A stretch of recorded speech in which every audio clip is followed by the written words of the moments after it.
Okay, we have 4 of 5 members of our committee. It is a little after 10. Oh, we have 5. Woohoo! We are gonna start in just a second.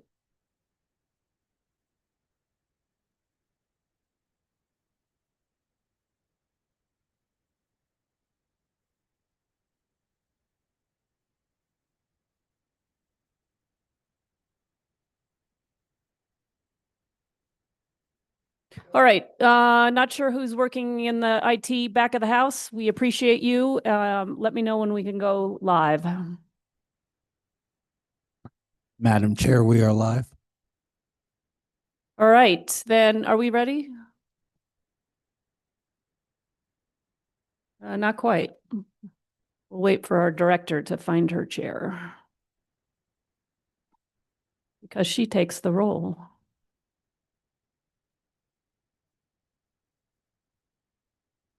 One, two, three, four, day 5.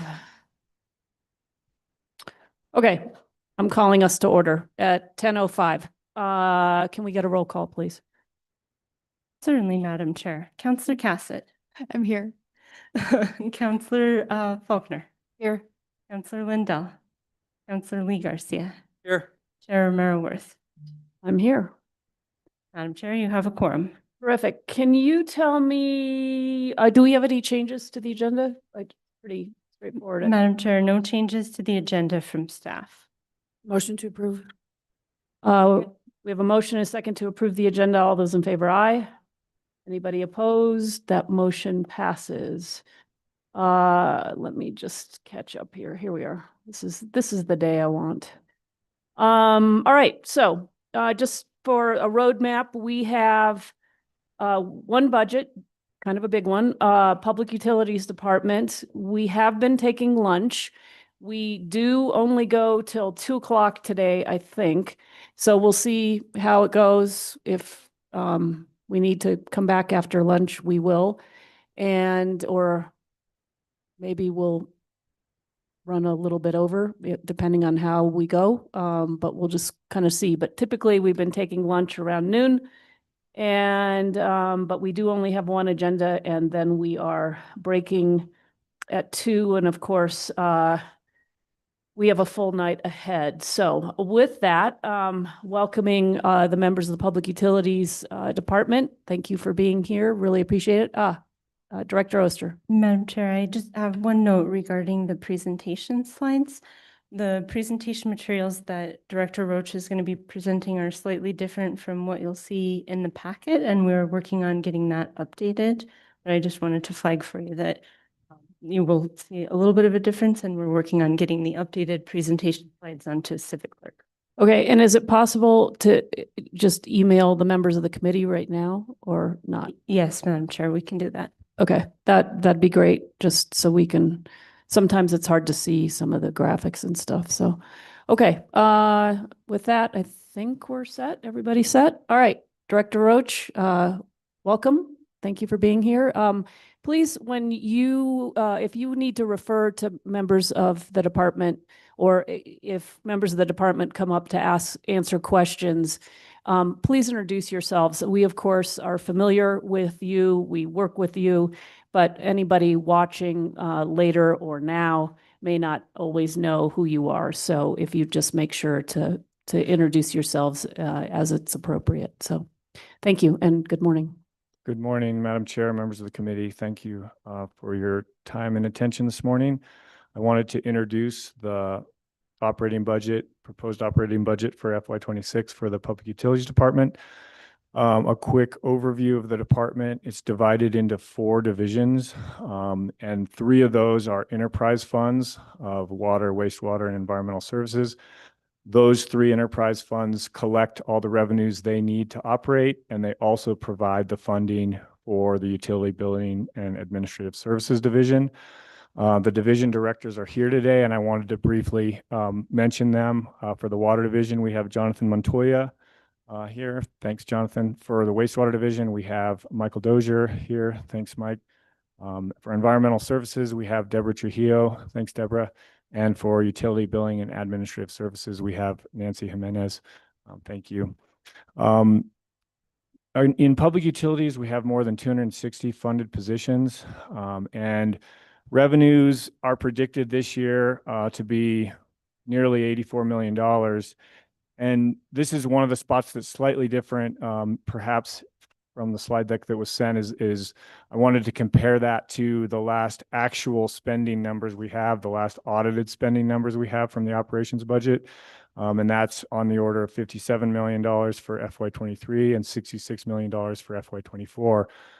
The difference between the operating budget and the revenues is used to fund CIP, capital improvement needs and asset management plan needs. And that's where the rubber meets the road for the water and wastewater utilities in terms of the revenue requirements that drive those utilities. And we'll talk a little bit more about those when we get into the division-specific budgets. A couple of sort of priorities I wanted to mention that we'll see as we go through the division level budgets is we're pushing really hard on a project to update an old billing system to a new modern billing system. The name of that billing system is Advanced. This transition has been a long one and a thorn in our side, and we're really pushing hard to try and finalize that. So you will see that that filters through all of the budgets because the enterprise funds do support the billing division efforts. We're also launching a formal asset management plan in water and wastewater. And again, that gets back to the fact that we have a lot of expensive assets that we have to make sure are being replaced or rehabilitated before they reach the end of their usable service life. So we're going to focus specifically first on the water division. The water division is split into 5 different sections. There's 110 positions in the water division. Source of supply and Buckman direct diversion deliver potable water into our storage tanks and our transmission and distribution system. And then the transmission and distribution section manages all the pipes, valves, hydrants, and meters to deliver that potable water to customers. The engineering section provides technical support to ensure that the system is built properly. And the water resources and conservation section ensures that water is available to meet current and, importantly, future demands. The predicted revenues this year for the water division are over $41 million. And compared to the last audited spending number we have for $35 million, you see that there's revenues in excess of operating budget. But here's where I want to sort of make the point on the importance of capital spending. So the water division, not even including the Buckman direct diversion infrastructure, the water division has about $1 billion of assets when you look at all the pipes, all the reservoirs, the treatment plant, the wells. And if you imagine that you have $1 billion of assets, and those assets, even if they had a usable lifetime of 100 years, if you wanted to make sure that they were all being replaced and updated before they reach the end of their life, that would be $10 million a year you would be investing to that capital, the maintenance of critical infrastructure. We have not done that yet. And we do get revenues in excess of operating expenses, but not to the tune of $10 million. So, because you're all aware, tonight we will be coming to governing body with a presentation showing the revenue needs that we have in both the water and the wastewater utility, and discussing and introducing an ordinance to begin those proposed rate increases for the wastewater utility specifically. Other things, let's see.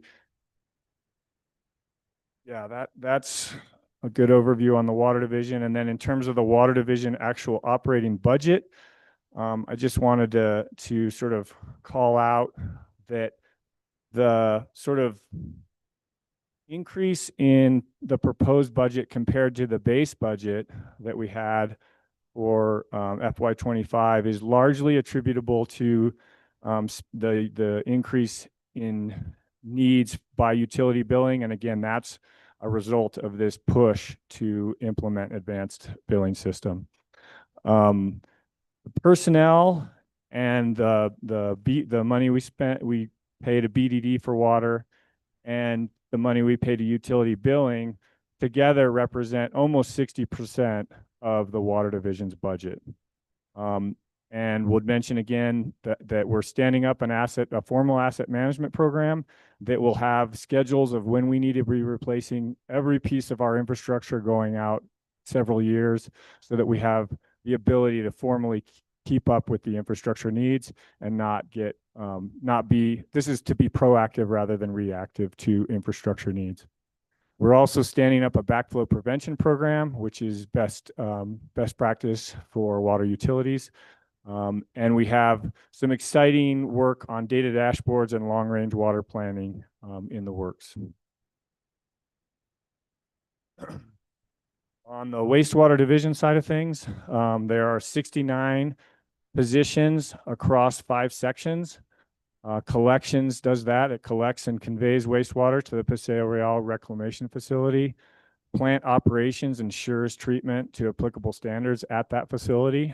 The engineering section ensures that the collection system and the plant are properly built, and the lab and administration sections support the administrative and regulatory needs of the division.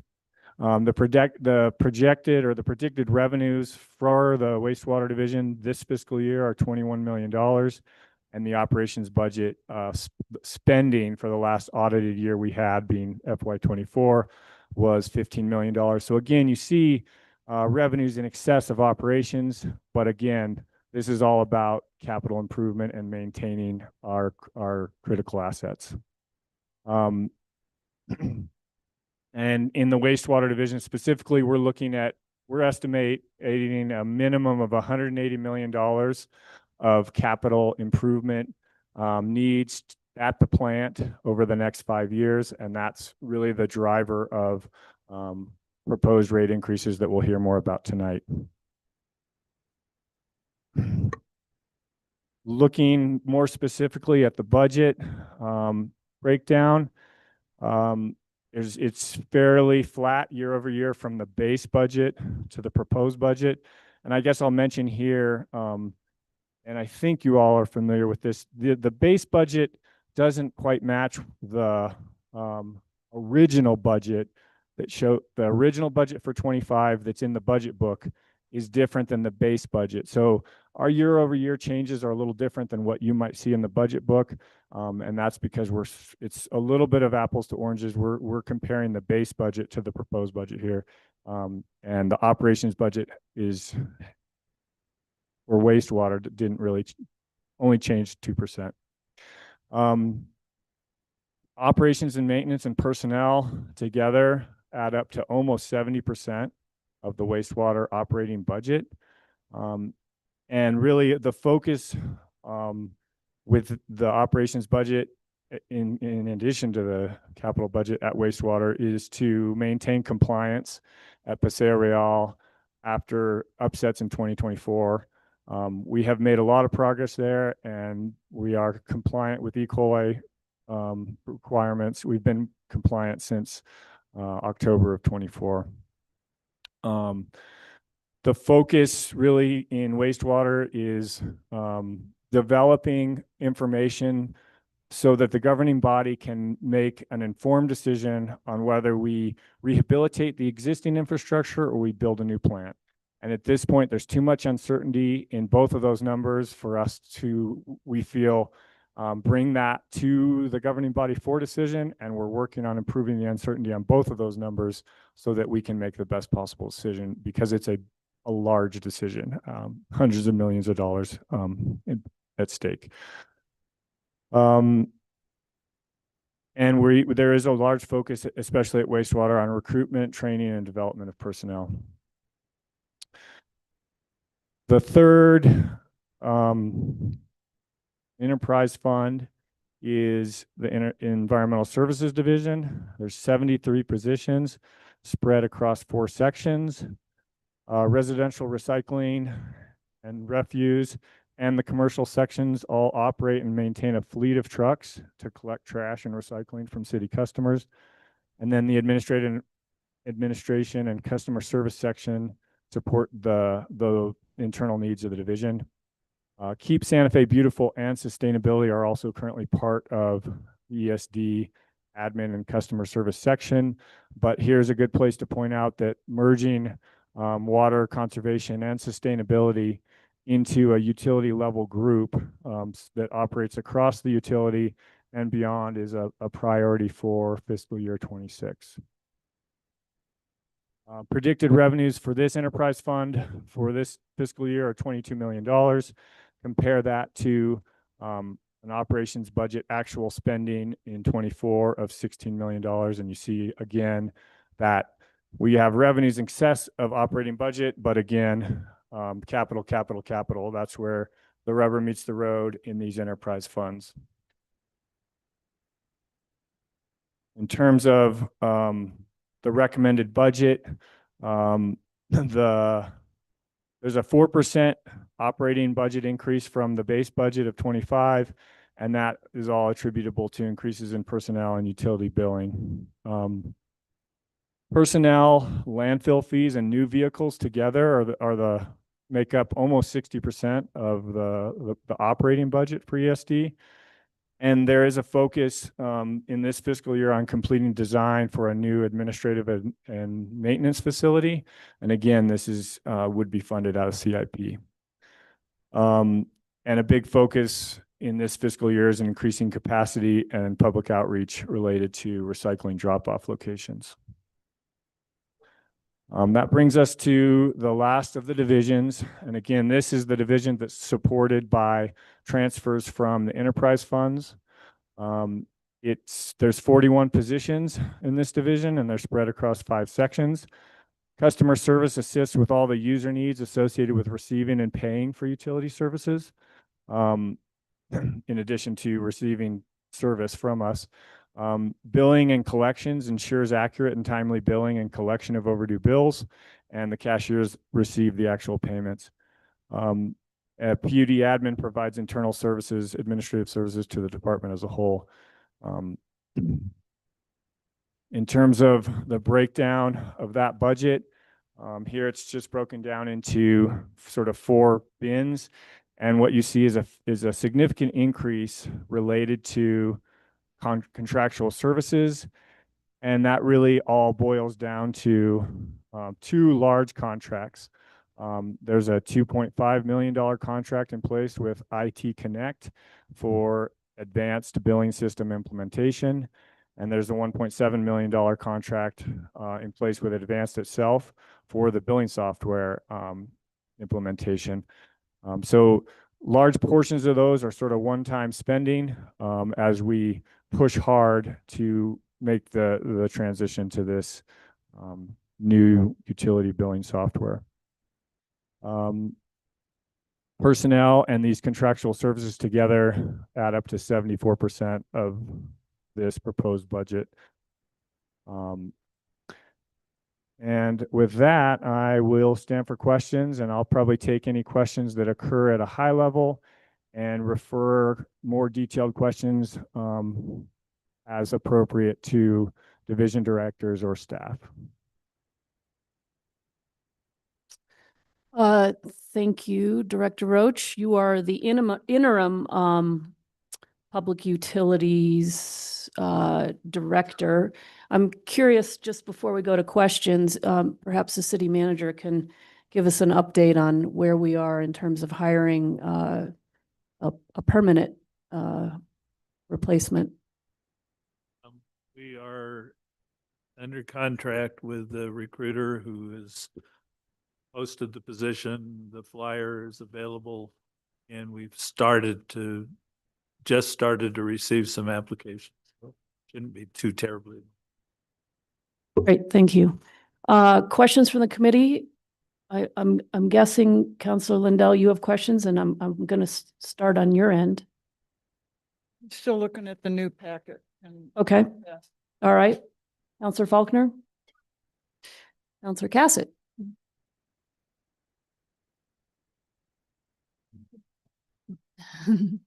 You can time me now. Thank you so much for being here. Thank you, everybody. I know this is always a lot. We definitely appreciate it. I will try to be as organized as I can. So a couple questions. One, I saw in the budget book another $500,000 for a clean energy program. I believe this in the past has been referred to as the Green Bank of the city. Can I get some more information on that? That's a program that I'm not familiar with. I would defer that question to either the mayor or Deborah. I can give you a little bit of background on it if you'd like. It actually is not the Green Bank, but it was a holding name for what had been done by our energy conservation team historically to make funds available for Solarized Santa Fe to help lower income or people who are less may have housing costs that they can't easily deal with. If they wanted to solarize their residence, we had funds available for making that those investments happen. We were working at one point when Neil Denton was with us through the school district in a partnership that extended the program to people in the Santa Fe Public Schools, teachers and others in the district. And the money has been carried on over the years without really reevaluating its the way to use it most effectively now. So it's under review. So is that still in the budget, that 500,000? Have we expended any of it ever? Yes, Okay. historically, but I think it's still, as I said, there's a opportunity here to reevaluate whether we've gotten what we wanted out of it, whether the partnership with the district is worth continuing to work on, whether there are other ways to promote solarization and energy conservation measures in the city. Okay. And so with that reevaluation, when will that process, what I would hate to see is us reevaluating a program, putting $500,000 in it, it not being active this year because we're in the process of evaluating whether or not this is actually functional and useful. And then having $500,000 just hanging out. So It's underway right now. Second thing that, I think imminently, second thing I would add is that we're looking at a restructuring that you may have seen referenced in the letter that was in the budget, so that we try to create a institutionalized piece of government, a department, a division, call it what you will, that brings together our sustainability and conservation efforts. And as we look at the best use of that money, one option would be to, as we make implement the reorganization, that funding could be kind of seed money for the conservation sustainability division to get itself off the ground and begin to be very active in promoting those two benefits. But I think in the next day or so, we'll have a proposal on this. okay, well, that's a lot sooner than I was hoping. So that's great because I was hoping at least 3 months. So No, it's tomorrow sounds better than 3 months. it's imminent. Okay, As in today, tomorrow, the next day. great. Wonderful. Thank you. I appreciate it. Where are my list of questions? So I want to talk about the new vehicles in ESD. We have $3 million for those, correct?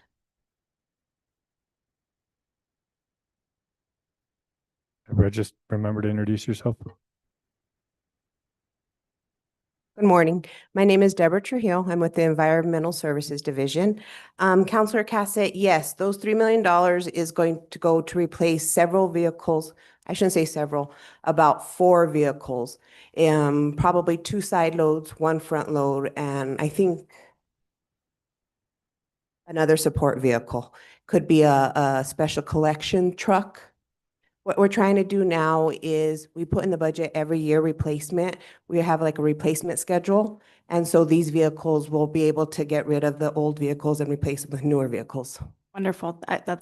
I'm glad to hear we had this conversation and I think it was Fire or PD, one of them, where it was like, we bought all the vehicles at once and now No. we're running into that issue. So, We're trying to budget for them, like I said, yearly, so we can get rid of the old, replace with new. And it's been working at this point, so we're going to continue on that process. okay. What's the lifespan of most of these vehicles? About 4 or 5 years. Wow. Okay. So they turn over quickly. Yes. We've now heard a couple years in a row from the union about the comfort of the cabs in these vehicles. Can you speak a bit more to that? I'd like to learn more. Yes. Let me also I'm going to call up Marty Valdez. He is the fleet manager. He can speak probably more directly as to the cab and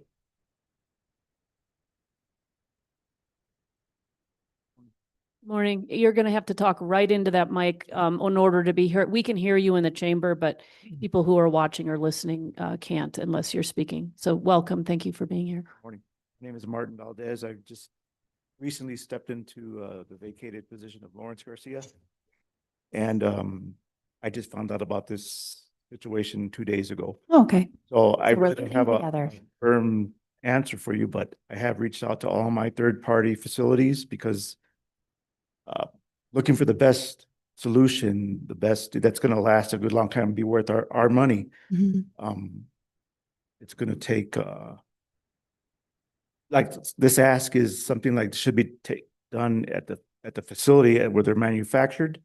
So right now we're looking at the best solution because there's going to be some cutting and hole drilling into these units to facilitate a supplemental AC system. Okay. And I'm sorry. I'm sorry, Counselor Cassett, just to let you know, all the air conditioners in the vehicles are working. Okay. We monitored the pre and post trips and the air conditioners are working.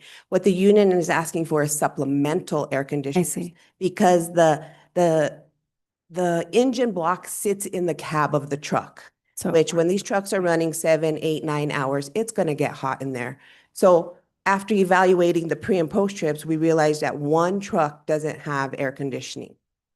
We have some backup vehicles that are being serviced right now that will have air conditioning, but they're asking for supplemental air conditioning is what it is what I understand. okay, that's my understanding as well. So it sounds like this is something that you are talking to the manufacturers about this Yes. issue with heat in the Yes. cab and And they have to understand too, the cabs are pretty small, Mhm. you know, and for us to put supplemental, we don't want just air conditioners sitting on a passenger seat. right, that's You know, they're gonna have to be bolted to the top. And at that, you know, top of the line, not top of the line, but we were quoting them just recently and we're looking anywhere just $3,000 for the base unit for supplemental. okay. That doesn't include the installation or anything like that.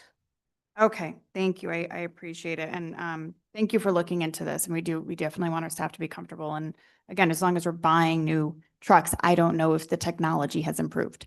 And if it hasn't, it'd be great to let the manufacturers know that this is an issue and we can hopefully work with them as well. Good time because now that we spec new trucks, we can have them look into that where it's done properly and not degrading the unit. Yeah, exactly. Yeah, thank you. I appreciate that. It's definitely better coming from a manufacturer, I'd imagine, as opposed to us.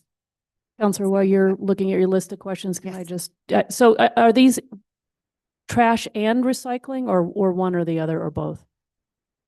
Both.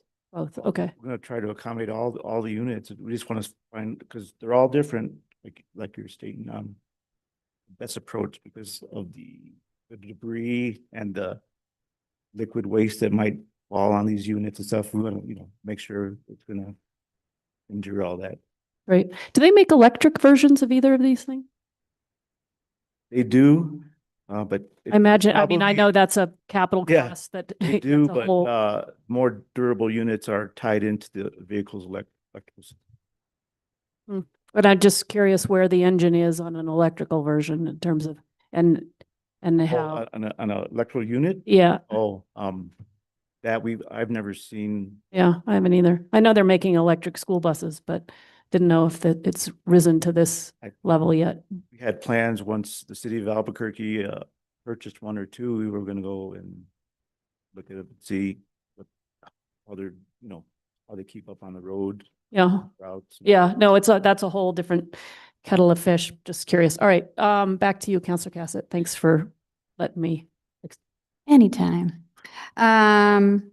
So the last 3 fiscal years, we had some expenditures out of the Community Development Fund, it looks like. And then we don't have that proposed this year, but I'm curious what it was. I don't think this is you guys. Oh, okay. I think you're fine. Thank you. I appreciate it. But I'm curious what this was. It seemed to get chopped by 10,000, give or take 1,000 every single year. And so where was this and why is it not there anymore? Madam Chair, Counselor Cassett, can you point me to where you're seeing this? Absolutely. Budget book page 90. When we're looking at the last little graph summary by fund, it is the second line. We have resource conservation, then community development fund. And then I'm looking at the actual expenditures from FY23, FY24, and FY25. And then it's gone now for FY26. This might be an Andy question. I see him dashing down the. Oh, here, Chris. No worries. Good question. Chris, if you'd just introduce yourself again. Sorry. Yeah, Chris Parker, Senior Budget Analyst. Thank you for the question. So that grant is not included in this year's budget initially. There's several reasons for that, but we're going to add that when we actually have a better understanding of what the grant is, and also to allow it to have project codes to track the funding. So it is a grant that you all applied for and received? Yeah, that's a Santa Fe the Beautiful. That's Keep Santa Fe. But that's Keep Santa Fe Beautiful. Yeah. Got it. So that's going to be introduced in, probably not through you guys, but probably it's going to be approved by Mark, city manager. That's going to happen during the year. So it's still. So where does this grant come from though? Is it a grant that we apply for? Is this the fundraising that they do? Where are the dollars coming from? Just been informed that it comes from the New Mexico Tourism Department. Well, thank you, New Mexico Tourism Department. And so is this, maybe this is for Director Branch, is this a guaranteed? We receive it every year. Is this something that you apply for annually and then we hopefully receive? Welcome, Director Branch, if you'd just introduce yourself. Thank you. My name is Carol Branch, and I'm the Environmental Services Program Manager, as well as the Director of the nonprofit Keep Santa Fe Beautiful. Madam Chair and Counselor Cassett, as an affiliate of Keep America Beautiful, we're pretty much guaranteed to get some of this grant money. Every year, it seems that there are more affiliates, so the funding does go down. And so we've gone from 35,000 was what we would normally get to this last year. I think we were granted 16,000. Looks like 12,000 here. Did you have some that that we can carry over? Or 12,000 was expended? That's what's been spent. Okay, so we still have another 4. Well, as long as I have you here, then, the work, we've been talking a lot about beautification of Santa Fe, and this has been a hot topic recently, as you are well aware. And you all do a lot, and you're completely funded by grants or by philanthropy, correct? That is correct. So what does that look like as these grants from New Mexico Tourism have come down? What have you all been doing in order to try to make up that revenue? Are there other grants that we can look for and apply for, find support for application for that? Counselor Cassett, so really what the majority of the grant that I apply for is for the environmental services side, for cleanup supplies, T-shirts, things like that. And then the nonprofit raises money for whatever they have committed to or whatever they'd like to, which is mostly beautification projects. Right. So some of those beautiful murals that you all have done and the benches and You did some work over at MLK Park off of Rodeo. You guys have done some really, really incredible work. Really want to recognize that. And again, you know, we don't fund you from any of the city funds at all. This is all grant and philanthropic driven. So thank you for the work that you do, because I know there's also a lot of energy that goes into finding that money to do this work. And really, really, truly appreciate it. And I know that my constituents have appreciated. I get comments on the trees a lot. So thank you for that. Am I at 10? You are. We'll come back. And you stole some of my minutes. I did. I'll allow I it. give you credit for this, for the stolen minutes. Okay. Thought I tried. All right. Thank you so much. Well, I'll talk to you guys again in a bit. Counselor Lee Garcia? Questions? Yeah, thank you, Madam Chair. I guess I'll start off with Director Roach and walk me through, or Interim Director Roach, the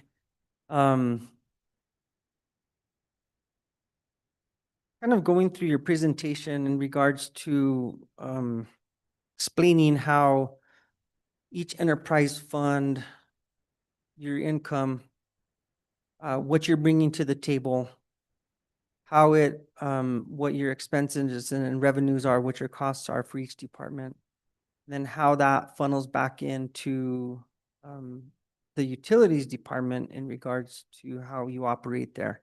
Can you kind of go over that again, please? Sure, Madam Chair, Councilor Garcia, thanks for the question. So we do have revenues, and those are mostly rate-based revenues, but there are also development-related revenues that come into the enterprise funds. And those revenues, you know, for water, as you see, the prediction this year based on previous years is over $40 million of revenues. And the budget, so the operations budget for water is $38 million, but typically we don't spend the full budget due to vacancies or other things. And so the last audited spend number we have is from FY24 that we actually spent $35 million. So if we're in that range, $35 to $38 million spend, $41 million of revenue, we have a couple $1 million extra, and that goes into a cash reserve in the case of water, and this is true for the other two enterprise funds as well. And those cash reserves will slowly build up unless we use them for capital spending. And we've gotten to the point now where we have infrastructure needs in both water and wastewater that those cash reserves on their own can't fund. And so we seek a variety of ways to fund those needs, including outside grants and low interest loans. And ultimately have come to the conclusion that these are necessary improvements. We don't have a choice, and so we need to find additional revenue to support that. And let's see, so that was for water specifically, and let me know if I'm not answering your question and I can redirect a little bit. On the wastewater side of things, we're predicting revenues of $21 million this fiscal year. Rate-based revenues largely, and our spending, actual spending for the last audited time we have it is $15 million. So again, there's a cushion. There's $6 million of extra funds that could go into the cash balance, but we're talking about hundreds of millions of dollars of capital improvement needs there. So adding $4 to $5 million a year to the cash reserves is not going to cover $100 to $200 million of infrastructure improvement needs at the wastewater treatment plant. On the environmental services side of things, we have projected revenues of $22 million, and the last sort of audited spending number we have is $16 million. So there's $6 million of extra there that goes into cash reserves, but again, that is used to fund capital spending. In the case of ESD, we have sufficient cash reserves to fund our near-term capital needs, and so a rate increase for ESD is not on the table this year. Thank you. And so you did say though that a lot of your excess money gets used to fund also in utility billing. Is that correct? That's correct. So in the case of water, for example, if we look at this pie chart, we've split out the utility billing. So approximately 19% of that budget is going to support all the administrative and billing services that the utility billing division provides for water and the other enterprise funds. So all three enterprise funds pay for those services internally. I guess where I'm headed with this is that, you know, especially when we're coming, potentially to citizens of Santa Fe for a rate increase. I think many of them are gonna ask, well, what are you doing with the current money? Why haven't we been upgrading and fixing? Because obviously the wastewater treatment plant has been it's been in the news. I mean, we're now compliant, with E. coli. Are we compliant with PFAS? I mean, all of these things for the future, and I get it that the, a new plant or redoing the new plant, we've already, the old plant, we've already had many discussions over that, but how are we going forward with, future projections and how we're gonna address this? Because, you know, time's clicking on specifically that area, and guess that's where I'm focusing at right now. Okay, and I'll let Director Dozier jump in if he wants to, but I will say that their team is doing an amazing job has done an amazing job of bringing that plant into compliance, and has experts on site helping us assure that we can stay in compliance there. But I think that there were deferred maintenance and deferred infrastructure needs there that weren't addressed, and now we're taking a good look, and we're gonna address them. And so that's why the estimated capital needs that we expect for that plant are on the order of $180 million. And that's, in a sense, it's a bill that's past due. That plant's been in operation since 1964, and you know, Director Dozier can speak to it better than I can, but there are components of that plant that should have been updated and rehabilitated, you know, years ago, and we should have, you know, and now we're beginning the process of more formally keeping up with the infrastructure needs at that plant so that we can maintain the compliance that's is essentially our mission, and we understand is important to our community and all the downstream communities. Thank you. Did you want to speak to that at all, Director Dozier? Mike Dozier, Director of Wastewater. So one of the big issues, I'm hearing what you're asking. I guess the hard part is to explain, we're not just stockpiling money and putting it away. We have been using it periodically. The issues that we have now to raise up, and even talking the $180 million, if we're going the direction we are now and the builds and working through, if we end up taking, say, like the low interest loan or something of that nature, the amount that we're saving after our from our revenues, it would cover the payment back for that grant or that loan. So if you have the money there to pay those amounts, that's great, but without a rate increase, you end up not having the amount to actually pay the loan that would come in. Okay, thank you. I guess I'm just wanting to make certain that as we move forward with wastewater and all the public utilities, is that we are providing a service to the community. We obviously are looking at it as they are our customers, they're paying for a service. And us as a municipality or a city or a division, obviously we're collecting more than what our expenses are by this presentation. And we're utilizing those funds for other areas that don't necessarily bring in income. And so all of our excess, in my opinion, should be going towards the areas that we're most efficient in. And right now, the wastewater treatment seems to be where we need a lot of attention. Obviously, all the other divisions are very, very important to the city. I keep on going back to my IT department. Nobody cares how the printer works. They just want it to work. People don't understand how their wastewater gets from their house to the treatment plant, and once it's there, it's gone. Well, somebody else has got to deal with it, and we have to be very responsible for that. And so, picking up the trash, these are all the jobs that are very difficult.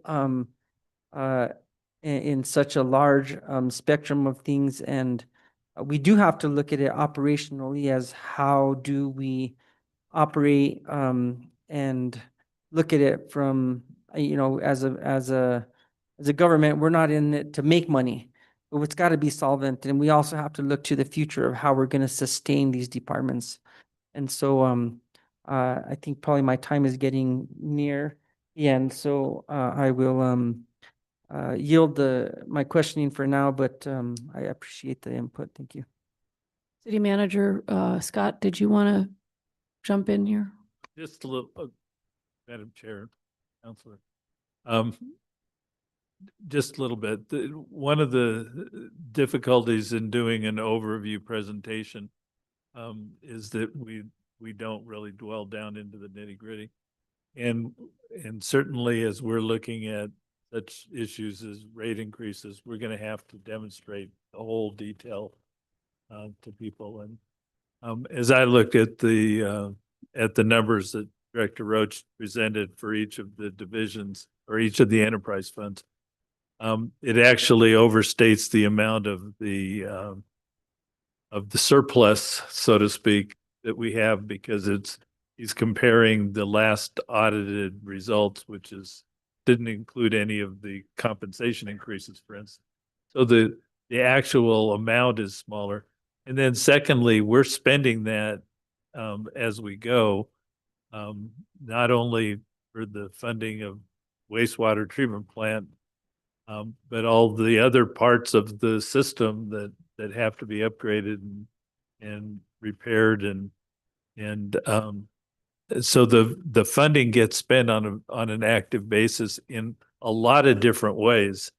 And then there are transfers out of these enterprise funds for services that are provided by the administrative division and even other departments of the city that provide services to the enterprise fund. So there's a lot there for people to understand. I tried, in one of my cities, I tried charting all of this with all of the arrows for all the transfers, and my city council there started referring to it as the spaghetti chart, because there were so many lines running to so many different areas. But all of these are the kinds of details that we have to go through anytime we want to talk about rate increases. So this coming up very soon, you're going to see a lot of this detail provided, and hopefully it'll be understandable to people. Yeah, and I just would, I think we have a presentation at tonight's governing body meeting to begin to drill down on this very deeply. I don't want there to be any impression that somehow we are not being responsible, or I think the one thing we haven't done, as I've said a few days ago, is keep up with the deferred maintenance that is required for these very important facilities. And so all of this is coming home to roost. And we also haven't raised, and you'll see this tonight in tonight's presentation, we also haven't raised rates in a long time. And I guess what I would like, Director Oster, and I'm putting you on the spot, but we also have bond ratings that are dependent on, our bond rating level is dependent on our reserves and making sure that they're healthy to cover the functioning of these large assets that, as I think Councilor Garcia points out, are very critical to the city's functioning. And they're trash, they're wastewater, they're your ability to turn on the faucet and have water come out of it. So these are critical infrastructure needs. And Director Oster, if you could just touch briefly on the bonding issue. And again, these are, I think, to the city manager's point, these are these are conversations that, you know, we can just scratch the surface here today. But I don't want to leave the impression somehow that that we're not being very careful with the amount of money we have and how it's spent.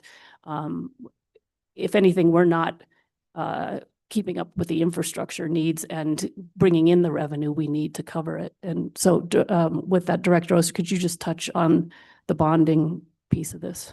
Certainly, Madam Chair, absolutely. That's a very good point. So we do have, we have debt in these enterprise funds, and it is rated and reviewed by S&P and Fitch ratings. And so when we went through the rating review process this fall with Fitch, there was a lot of concern about the imbalance between the revenues that were coming in and the infrastructure needs of the utilities. And there was a lot of focus on that. The bonding agencies use a variety of different metrics to evaluate an organization that has debt, and that's how they determine what rating to provide. There is some public methodology, and then some of it they don't tell us. So we have a general idea of what they're looking at, but things that are very important to them are the relationship between cash on hand to the debt payments. And as we expend the cash balances of these funds to meet infrastructure needs, those numbers are looking less favorable.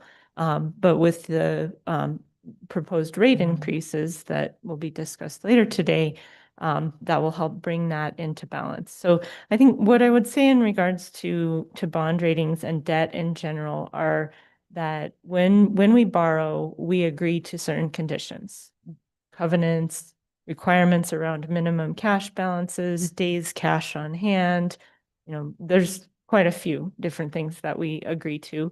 And then there are things that indicate that we're better than just the minimum. So we have to meet the covenants. We have to meet what we agreed to when we borrowed funds.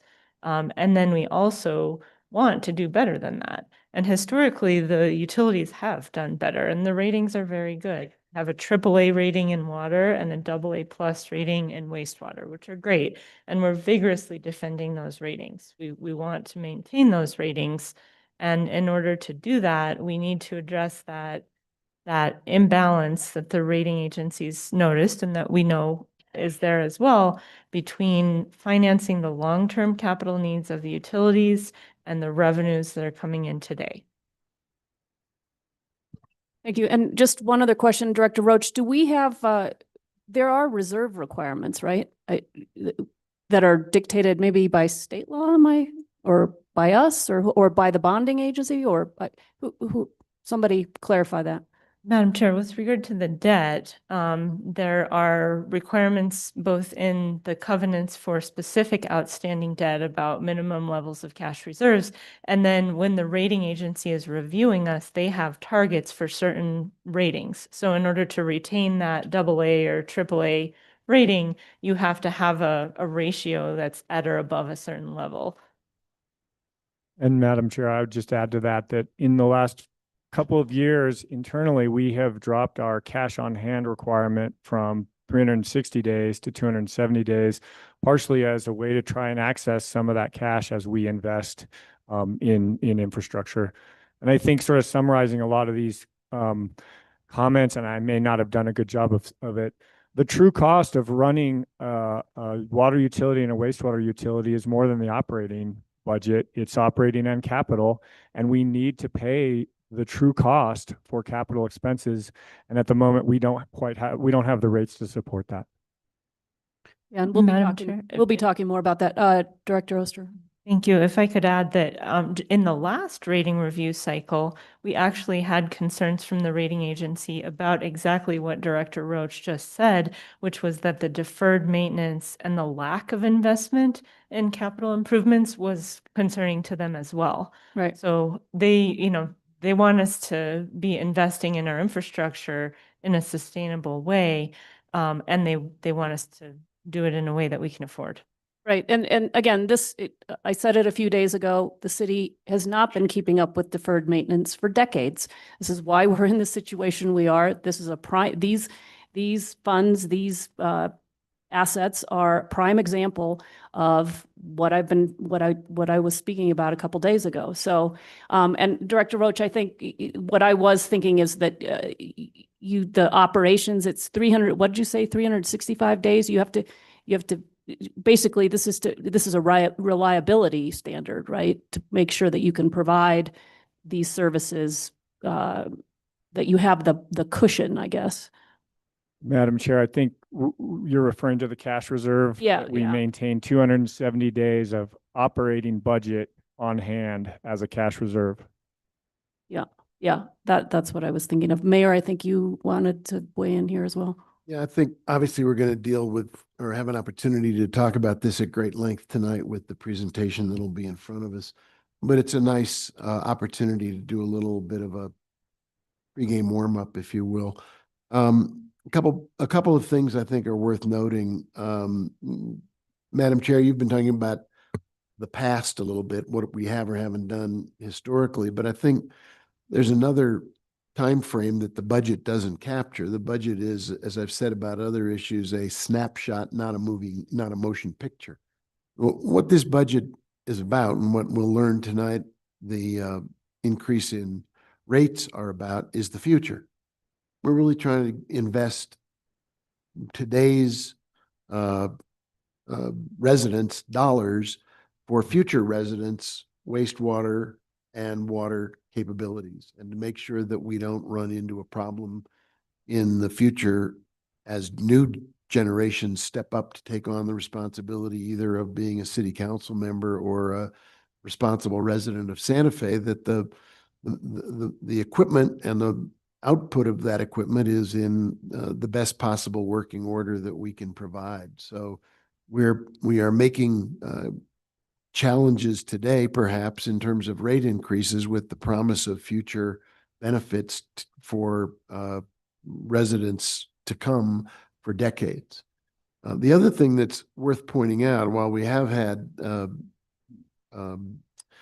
findings about not being in compliance, I think it'd be worthwhile. I don't know, Mike, whether you or Jesse want to talk about it, but you all have been doing yeoman work in terms of investments that have brought us into compliance. And the documentation is very compelling about the work and the dollars that have been spent since you all were first made aware of the need for these remedial activities.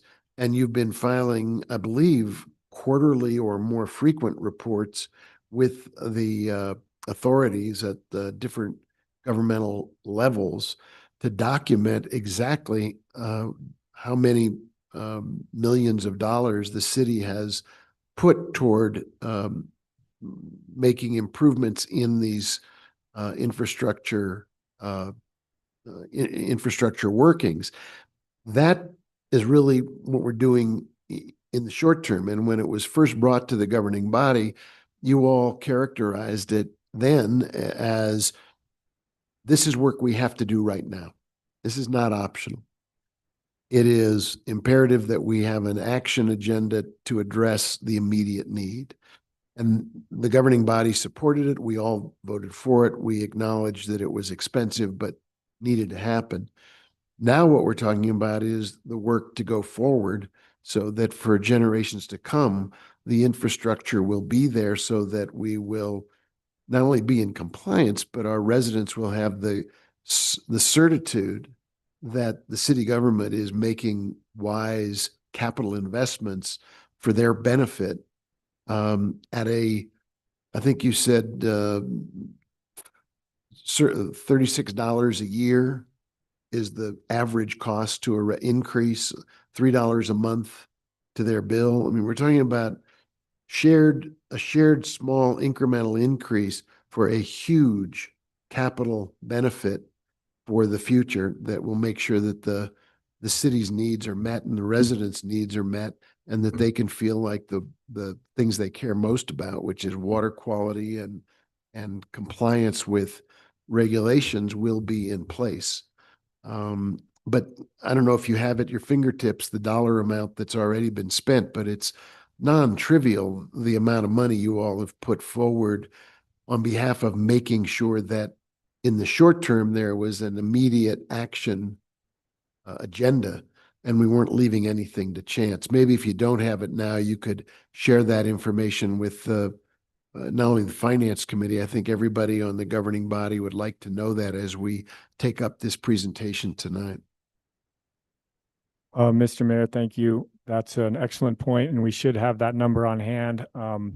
I think it's in the range of tens of millions of dollars, $8 to $12 million, somewhere in that range that has been spent. And I've recently, I recently became interim director and have been brought up to speed on a little bit of the work that's been done out there in the last 6 months to a year. And it's impressive, the things that are being brought to bear to ensure that we stay in compliance while we figure out what the long-term solution looks like.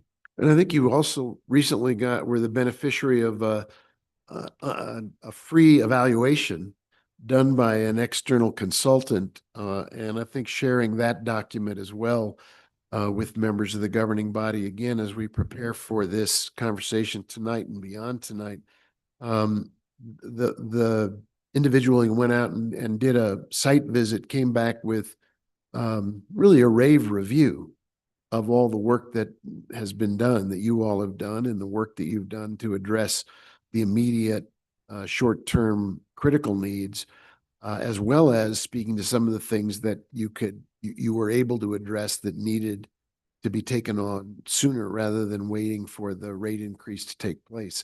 I think that document also ought to go to the members of the governing body because it's a real testimonial from a third party, an outside individual who wasn't even compensated by the city for their work in giving an evaluation.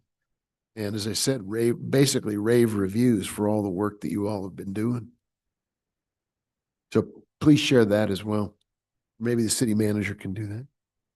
We can share both of those things with the governing body. Thank you. And I want to thank Councilor Lee Garcia for getting this conversation going. I think it is an important one. It's the beginning of a number of opportunities. We'll have to talk about it. And if you have a follow-up or Just an opportunity to yeah. respond. And I think that, a couple of questions, we're now at 26 minutes in this little conversation, which obviously it's something that we definitely need to address. And I guess from my perspective, what I would like to just notate in current budget and future budgets is how do we incorporate looking at all the angles, not just rate increases, which I know will be a part of it, but through an enterprise fund and which departments, obviously you are solvent in each department. There's a continual maintenance and upgrade costs of doing business for what we're doing. Whether it's trucks, whether it's personnel, whether it's upgrading the plant, a new plant and all that. And how do we incorporate into the budgets either now or in the future that cost of continuing maintenance and or future upgrades? And that's just my main. And I think point. that's probably a question for Director Roach. And I think the formal asset management plan that you referenced at the beginning of your presentation is what you'll be using quite a bit to address the concerns that Councilor Lee Garcia is bringing up. Madam Chair, Councilor Garcia, that's exactly right. We need a formal asset management program so that we're not just responding to, for example, our dams being downgraded, and we respond and we fix them.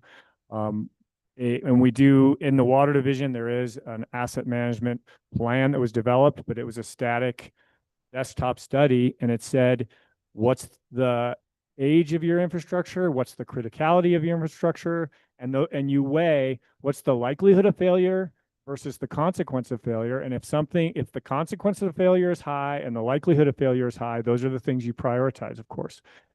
Putting that into a living system that is assessing the condition of the assets as you move forward and having a spend plan that goes out 5, 10, 20, 50 years of this is when we have to think about replacing that, is the intent of this asset management program that we're standing up. And we expect, and out of the desktop study came this number. On average, we should be spending $13 million a year in the water division on maintaining our infrastructure. We've spent $5 million a year. You know, we haven't been close to that. And that asset management program will be how we build into really reflecting the true costs of running the utility at a level of service that everybody wants into the rate structure. Councilor Lee Garcia. Okay. Thank you, Director Roach. Director Oster. Thank you, Madam Chair. If I could add just a little bit different angle than what Director Roach just talked about, but from my perspective, as far as financing for infrastructure needs, I wanted to share that I think the Utilities Department has done an excellent job of looking at alternative methods to finance some of these very substantial expenditures. The Utilities Department applies every year with the State Water Trust Board, and a good portion of the work that's being done at Nichols Dam right now is being funded through NMFA, through a Water Trust Board award, which is a combination of grant and loan. And the loan piece of it is at a interest rate that's substantially below market, you know, several percentage points below what we would be able to get on our own if we were to issue GRT-backed bonds, for example. Another good example is the New Mexico Environment Department financing through the Clean Water State Revolving Loan Fund. That is opening up access to $151 million for capital improvements across the 3 utilities at a rate of 0.01%, which is unheard of. I mean, it's incredibly low. It's almost no interest. Well, and the possibility that some of it might become a grant at some point. So that loan, really, really important. And the governing body did, I believe, unanimously support the approval of that loan. So that's a great example. Thank you. Absolutely, Madam Chair. So I just wanted to chime in and say that from my perspective, the Utilities Department is doing a really good job of identifying methods at low or no cost to finance some of our infrastructure needs across the 3 utilities. We also have substantial requests for all 3 utilities on our ICIP, our Infrastructure Capital Improvement Plan, which is our request to the legislature. So, you know, from my perspective, to the extent that we can get help from others to pay for these or finance these needs at a very low cost, we are absolutely doing that. So without that effort, we would need much larger rate increases. Yeah, that's a great point. Thank you. Thank you. I think, again, this is the beginning of this conversation. We'll be hearing a presentation in greater depth tonight. This bill that's being introduced tonight will move through committees. It's an important conversation. There's a lot of information and understanding that needs to be developed around what's happening and why. And so I think this has been a good use of time for us, even if it's 26 minutes or more. Okay, back to you, Councilor Lindell. Mhm. Chair. We throw a lot of numbers around here, and I just think that when I hear us talking about $150 million, and then I hear us talking about $3,000 to maybe put a auxiliary air conditioner in the cab of a vehicle. It's like, can we please get those air conditioners and get them installed? It's minimal money of the kind of money that we're talking about here. Let's talk about the big money. So I think that this division in the last several years has really very, very, very much professionalized and given us a much clearer picture of what our future is. I think previously we were kind of getting information that I don't know if it was complete, but it seemed like we were kind of kicking the can down the road. And then all of a sudden we started hearing these really big numbers and that they're a little bit scary. And I have to say, I want to give kudos to Councilor Romero Worth. I've laughed to myself a lot of times and said, I don't really know very much about the water policy and Buckman and all of those things. And I'll tell you why, because Carol does. And I didn't need to, because I trusted her about it. But somebody's going to need to step up and learn a whole lot about water, because Councilor Romero Worth is not going to be here to direct that in the future, and she's been terrific at it. But I think it's a major, major focus, and it's going to need to be a major, major focus of this council. I mean, the amounts of money that we're talking about are staggering. And I think that we have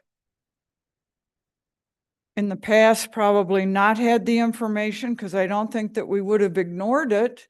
But I think in the last 2 or 3 years, between Dr. Roach and John Dupree, we got a lot more information about what the reality of this situation is. And it needs a lot of focus, and this team does constant work on it. And it's gonna be coming more and more and more to the forefront. I love it when I turn the faucet on and water comes out. I can't even tell you how great that is for me. I sometimes even say it when I'm there. I go, look, water, this is terrific. You know, have your water turned off for 3 or 4 days and it'll give you a deep appreciation of it. I think that we have the right team right now, and they're doing the hard work. And we need to be extremely supportive of this, because we can't do without water. Another part of this is the billing. I think we're on the right track with that at this point. It's been such a pain point for so long that I wish I was going to be here to see the end of that story, but I don't think I will be. It's been long and painful.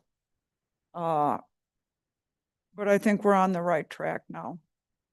So really, the other thing, you know, also having your garbage picked up, I love that. That really works for me. Those guys, correct me if I'm wrong, Deborah, but they have like, each route has like 700 stops a day on it. It's like, how do you do that? And remain cheerful and wave at us. And it's terrific. Those guys do an incredible job. Whenever we get the call or the constituent complaint of, well, my garbage didn't get picked up, it's always, well, what time did you get it out there? Well, it was out there. Well, we have a timestamp on it, don't we, Deborah? And it wasn't out there. So I just, I think the amount of work that this group does, I don't know how you know what you know, because a lot of it is so highly technical and hard to know, that I'm really respectful. Ms. Branch, the work you do with not a lot of resources, it makes a tremendous difference to every one of us. So I don't have any really hard questions. I just want to acknowledge that the future's tough with this division. It's very, very tough. And providing as much resource as we can is imperative. You know, I don't want to be the skunk at the picnic again, but, you know, we like shiny, nice, fun, new objects. We've got a lot of things to take care of that are deferred maintenance, that are situations that have been building for years and years and years. So I'm asking the council and the public to think about how we use our resources for taking care of what we have and not always going for the new shiny object. So that's all I have. I just have a mammoth thank you to this entire division. I think that you're underappreciated because, man, turning on the water, that works. Thank you. Madam Chair, Councilor Lindell, thank you for all those compliments. And it's certainly, we stand on the shoulders of giants, of people before us for the last 100 years and more. And the staff is incredible at what they do. So thank you for that. And don't get me started on what it'll mean to us to lose a champion that we've had in Councilor Romero Worth. We know it. Thank you all. We haven't talked about Buckman at all. Is the Buckman budget in numbers in these numbers, or I know some years we've had Buckman's budget brought out or presented separately. Not sure Yes, what we're doing this year. Thank you, Madam Chair. If I could get my slides back up, I'll show the Water Division budget, just showing the Buckman direct diversion budget is paid for by more than just the city, of course. The city pays the lion's share because we receive the lion's share of the benefit there. But the county obviously also pays a significant portion, and Las Campanas as well. In this recommended budget for the Water Division, you can see the Buckman direct diversion water, it's labeled as $7.2 million budget request for this fiscal year, which represents 9%. Oh no, sorry, that's debt service. The colors are different. I apologize. The BDD on the right side is the blue, the 10%. Is it, or is it the? Sorry, it's the 19%. Yeah, that's what I was thinking. So yeah, so the BDD water represents 19% of the Water Division budget, and then that's probably about 60 to 70% of the Buckman direct diversion budget, the rest of it being covered by other partners. So it does show up in here, and it is a significant chunk. Okay. Yeah.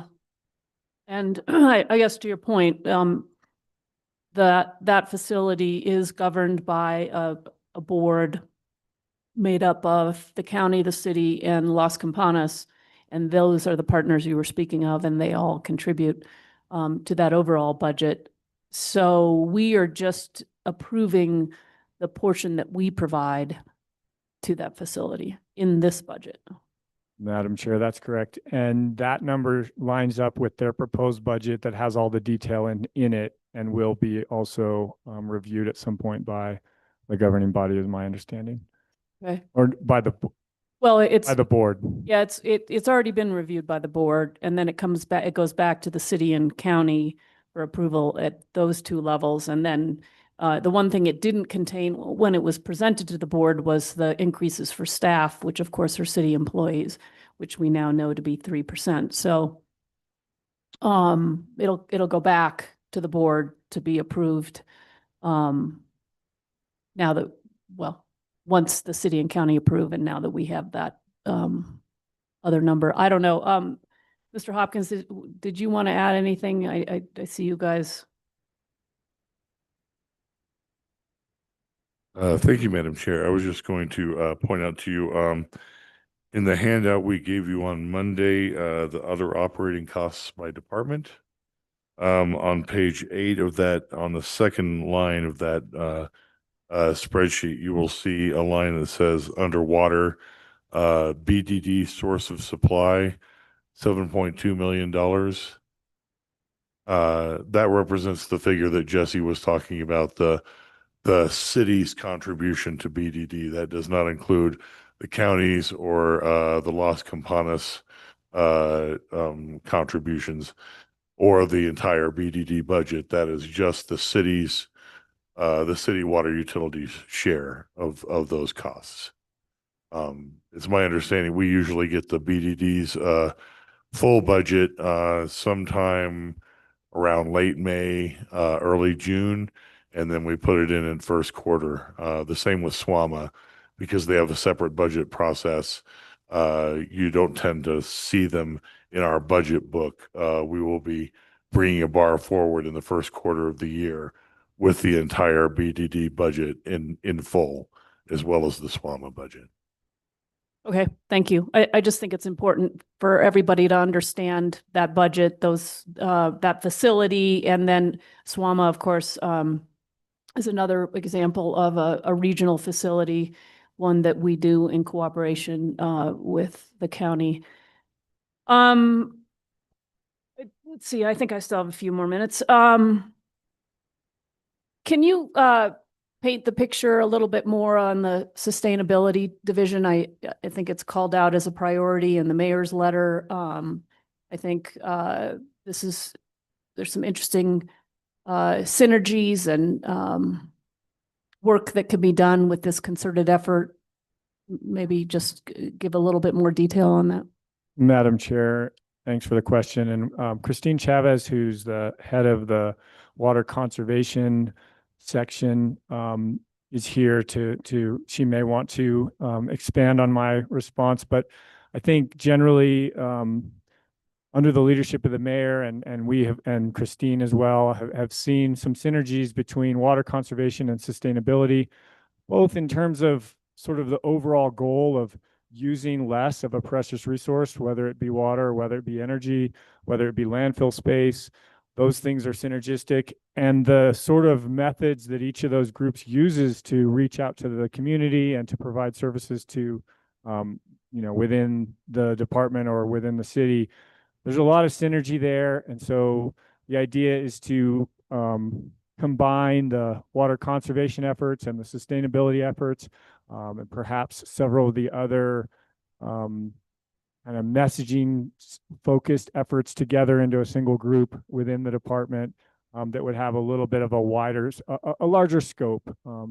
It's hard with big things like sustainability to figure out how to have the focus necessary to achieve something when it can be something when sustainability can be something different to everybody.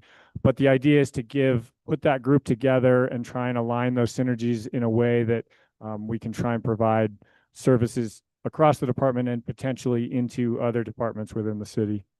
Christine, do you want to add anything to that? Okay. Yeah, I mean, I do think it's hard to know where to draw the line and where to, compartmentalize, because it's such a broad topic. And I see potentially the city manager wanting to weigh in, and I know you have experience with other communities in this area, so it's really a coming attraction because Christine's working on a report right now that will be presented to the mayor, and then we'll be processing that forward. But the idea, of course, is not necessarily to bring everybody into one department, but to do cross-departmental programming, so that, if you think about what they do in public works, there's many of their functions that are environmental in focus or conservation. If you look at land use planning, a great deal of what they do is related. So in parks, of course.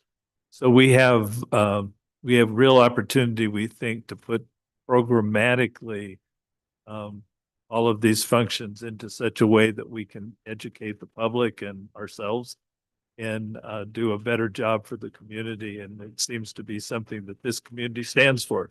So it just seems like a natural, and I think the mayor is excited to bring that forward. Thank you. I appreciate that. So I think this is an exciting development and something I think we all should keep an eye on. I know I got a notice today about what's up with water. I know that you all are just starting the advertising on that. Maybe if you could touch on that, just because I think the community is concerned about the dry winter we've had. We had conversations yesterday about the fire risk. And, the water coming out of the faucet. Of course, I think we all enjoy that. And there's a lot of work that goes on to make sure that we're able to do that. And Eye on Water is a kind of yearly opportunity to do a checkup on where we are. And maybe Director Roach, you can color that in a little bit more. Madam Chair, thank you. We'll have to consider a new tagline for our utilities departments. When I turn on the water and when I turn on the faucet and water comes out, that works for me. I like that. What's up with water? Thanks for the opportunity to talk about that for a minute. Every year in the spring, we look at what happened in the previous year from a water resources and infrastructure and everything that happened in the division. And we try and roll that up into a nice little story, and we put that in our annual report. And in addition, by the beginning of April, we know what the snowpack we're going to have to work with is, and that influences our overall sort of plan for the year. And so it's a good time to put those two things together and go out to the community with the opportunity to come listen to what we did last year, what we're planning to do this year, what we're doing for the next several years or decades. There's always a lot of interest amongst the community. We're lucky to live in a place where there are a lot of folks who, when they turn on the faucet and the water comes out, they think, oh, wow, where did this come from? And so we're lucky to have a pretty engaged, population, and this is our opportunity to sort of get in front of them and give an overview, and then let them ask questions. And so the way that will work is we will give a sort of executive summary of it to the governing body on May 14th, 15th. And then we'll provide 2 longer webinars that are scheduled. We've set aside an hour and a half of time to go through a more in-depth presentation. Usually takes 30 to 40 minutes to sort of talk through all the things that we're working on, and then another 30, 40, 45 minutes to respond to questions. And the questions are often lively, often very informed, and very interesting. And so we have information, including the link to those on the website, which you can get to at santafenm.gov/water. And we encourage everyone to come. There'll be one at 9 a.m. on the 16th, Thursday. That's right, 16th. I was right. Okay. So governing body on the 14th, executive summary, sort of. And then on the 15th, there'll be 2 webinars, one at 9 a.m. and one at 6 p.m. And links to those webinars are available on the website, santafenm.gov/water. Okay, thank you. My time is up. I'm going back, Councilor Cassett, and we can. I don't know. Wait, you guys want to arm wrestle for it? Either one. Okay, I'll start. I'll try to be quick. Let me find my questions. All right. So just actually a couple things. I was looking at the PowerPoint numbers, and the budget book numbers look different to me, and I'm hoping to get some information a little bit here. So first it says the predicted, and maybe we did cover this in all of the conversation, but the predicted annual revenues for FY26 is 83.8 million. And then we talked about revenues in excess of operations budget is used for capital improvement needs.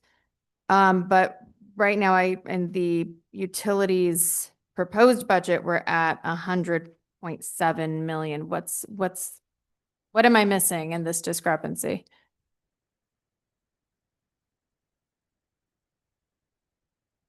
Oh, Madam Chair, Counselor Cassett, one important thing here is that we're looking at the operation budget for not just the three enterprise funds. We're looking at the operations budget for the billing division, which is entirely supported by lines in the enterprise fund. So you end up with a double counting there. Does that make sense? So in the water division budget, there could be $5 million for utility billing. So Mhm. it's a $5 million in expense. And then over in utility billing, they spend that $5 million.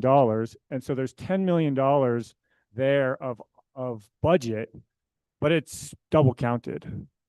Okay. That's, I think what you're missing is that the entire budget for the utility billing and administrative services division is a double count. It's been entirely accounted for as lines in the enterprise funds. Okay. So we're fine then? For Is each- that what you're telling me? For each enterprise fund, we do have revenues that we anticipate to be in excess of operating budget, but again, that's not the true cost of running the utility. Okay, okay. And then is that also part of when I was looking at the actual expenditures for the last couple of years, the PowerPoint has 57 million in FY '24 and 66 million in '25, where we have expenditures in the budget book, 74.8 million and 86 million. Is that part of this? Let me catch up. Those numbers should Sorry, match. page 90 again on that fun little chart. Now I need to know there's a little bit more, and when I'm looking at this, it says budget spending by enterprise funds. I don't, and here also does have a couple other things in there. And maybe that's the difference, but And so are you looking at the actual expenditures for I'm looking at summary by fund? summary by fund, yeah. And well, I was just looking at total public utilities. Yeah, okay. So is that Very the bottom difference? Number, the 65 and 74 and 86 and 100. Yeah, that one. And now that I'm looking at the same thing, will you repeat your question one more time? Sure. In the PowerPoint, it says PUD operations budget spending by enterprise funds, 57 million in FY '23 and 66 million in FY '24. Oh, well, they're still off, actually, even though I need to circle them back a year because I was looking at, but regardless. So then, that's what I'm wondering what the difference is. So it's saying that actual expenditures in '23 was 65 million. PowerPoint says 57 million. FY '24 says in the budget book 74.8 million. PowerPoint says 66 million. What am I missing? Yes, and again, I think the difference there is the $7 million, the approximately 7 million of actual expenditures by utilities administration Okay. in 22-23 and 7.7 in 23-24. Okay. That PowerPoint is just for the enterprise fund. Oh, okay. So it is a Again, difference. to avoid that double count. Okay. All right. Thank you for explaining. But then also the summary by fund includes more than the enterprise funds. That's right. Yeah. And the big one is that utility. So yeah, so the administration is double counted, but then there's some addition there that aren't the enterprise funds them exactly. So they're different totals. That's correct. And those three funds, the wastewater, water, and environmental services, those should add up to the number that's reported in the PowerPoint. Okay. So that we were just looking. Okay. All right. Thank you. Appreciate that. I do want to talk about some of the contracts. I know that utility billing has been a big piece. And so I see the 2.5 million for program manager support for UCS billing system, and then 1.7 million for a system software upgrade. This is all about the transition, and I know we've had this question multiple times. Is it Mountain River? Is that the name? Is this the Mountain River contract? What am I looking at here? And can we put the slides up as well, as Nancy, you want to introduce yourself and take that question? And I think the slides might provide some backup information for you. Can you hear me now? There we go. Director Nancy Jimenez, Public Utilities and it's a long word, Public Utility Administration, Billing and Customer Service Division Director. The contracts that you're looking at for this current or this coming up fiscal year is the second portion of a 2-year contract for our program management, which is IT Connect for the utility billing upgrade. And the advanced system, so the 1.7 million for the advanced system is the second year, next fiscal year, for the implementation of the upgrade to the system. Okay. And how much did we spend last fiscal year on this item? So current fiscal year. Or yeah, I guess current fiscal year, we're still in it. The right ones. For IT Connect currently, we have spent, so we started with 1.5 million for this fiscal year and we have $535,000 left. So right at $1 million or a little bit less, 970,000. Okay. Do we think we're going to expend the rest of that for this year? I don't believe that we'll do the whole 1.5 since there's only a month and 2 months left. So we'll ask for the budgeted money that we didn't use to carry back over for next fiscal year. At the end of the year when we do our carry forward, if of course Emily and finance and everybody agree to that. Okay. For the advanced contract, so we opened a purchase order for 1.225 million for this fiscal year. And I still have 900,000 left. And the reason that we haven't expended anything is they bill us in chunks. And so after we're done with like the full training of the new system, since it'll be version 5, that's when they'll bill me, is once all of the training is done. So we opened a large purchase order, but until we meet those milestones, we actually don't pay for the service. So again, that 900,000, if I don't expend it in 2 months, I will request that get carried forward for the rest of the contract. Okay. More year. But will we eventually need that 1.7 since it sounds like it's chunked out and Yeah, we definitely will. We have milestones in both of the contracts, in the IT Connect and in the advanced. So once it's met that milestone, we make the payment and there's so many milestones that when the system is ready to go, the money should be spent. Okay. All right. Do we think this fiscal year, this will be the end of this saga or? I believe, so both contracts go through October of 2026. So technically a little bit into a third fiscal year, if you will. I've been saying this for as long as I've been in utilities, since 2019. Best case I can tell you is yes. Worst case I can tell you is I don't know. Okay. Because of course things happen, things pop up. Again, we've been actually working for a billing system since 2013, 7 years before I even became the director. And there's always kind of been a little bit of hurdles and stoppage and, issues. Since we have the IT Connect program management, I will tell you that is a huge benefit that has helped so much. I and my employees still have their normal job to do. And so when I'm taken away from my job to do the advanced project, yes, I need to be involved in it, obviously. But then it adds more work or more time for me to do the normal job. And now that the program management part has been allowed to kind of come off of my desk and into a contractor's desk, they're on top of it so that they can say, no, we need you here now. Or yes, we've handled it and you can continue to do your job. So, okay. Yes, I keep teasing my staff and everyone and even Jesse that I want this billing system to be finished before I retire. I tell everybody I can leave in September of this year. I will stay until, and now it's on recording, so, everybody's gonna hold me to it, but, I will, make sure that this billing system gets up and running and going. There is no alternative at this point. Our system is currently just at its end. Yeah. Okay. Well, thank you for that. I do appreciate that dedication. I know this has been a gauntlet. Similar to kind of some of the conversations we've had about finance around, or just, and a lot of departments of how we utilize contracts, especially when we do have these big projects that we need assistance with. We need to get them done.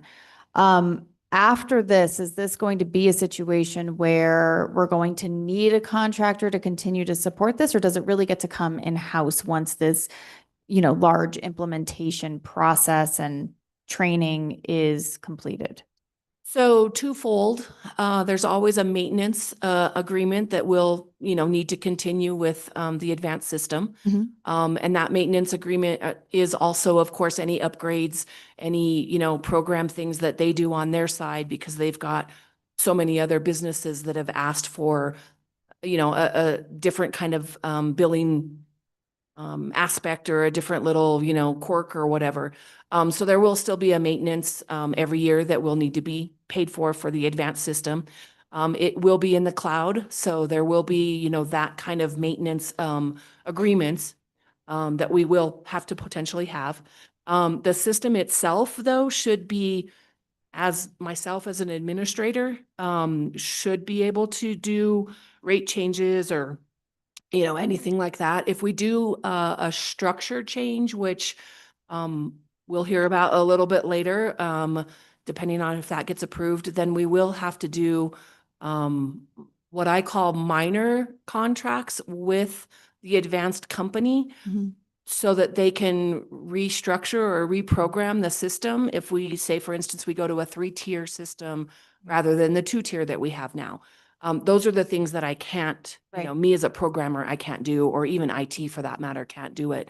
And it's proprietary for advanced, so they would need to, do that. So, yes, there will be maintenance. I certainly hope not as much maintenance as our current system had needed for the last 26 years. Right. Yeah. Yeah. Software companies are very smart in the way that they do this and making sure that we can't do it ourselves. You're at time. Okay. We can come No, no, back, we can- but I'll be quiet now. are you done on this topic, or? Yeah. But I mean, if you're not done on this topic. No, we I can- think I'm, well, I don't know. Are the accounting contract support services, is that through you, Nancy, as well? Yeah, it is. It Okay. it hits it's CLA, I believe, is the main company. And we do have a portion of that in our PUD admin line, not so much the billing funds or lines, or the assistance at the end of the year for the audit and year-end close and, all of that stuff. So And is it only 1 million for CLA, or is there, you said that's the bulk of it? Is there other? Yeah, the 1 million for CLA in particular for utilities. I'm sure Emily, and not to put you on the spot, but Emily probably has some more in her funding under finance for whatever they do for them. Yes, thank you, Madam Chair. So circling back to the discussion from the finance budget hearing. So for this year's proposed budget, we tried to match the users of the CLA services with where the expenditures were being accounted for. In the past, the finance department was covering a lot of it. The Public Utilities Department and BDD did start picking up some of those expenditures, and we really appreciate that. So in addition to the 1 million that's in the Public Utilities admin budget, there's also an allocation in the BDD budget, and then there's some funds in the Finance Department budget. Okay. In finance, we have 500,000 of recurring general fund, and then we have 500,000 of one-time general fund as well, that we plan to propose a bar to add to that in FY26. Okay. And Madam Chair, if I might just add, CLA has provided essential service for us, especially at BDD, also at billing. But it is the sort of contract that we hope to work our way out of. Thank you for predicting my next question. You frequently do that. I appreciate that. Yeah, I mean, I know that this is obviously been a big conversation, and I will get off my soapbox because I'm out of time. But again, how we start to move away with some of these contracts that we really needed to do a lot of catch up, because I know there's been a lot of catch up that fell on your shoulders, and thank you for taking all of the heat from us about that.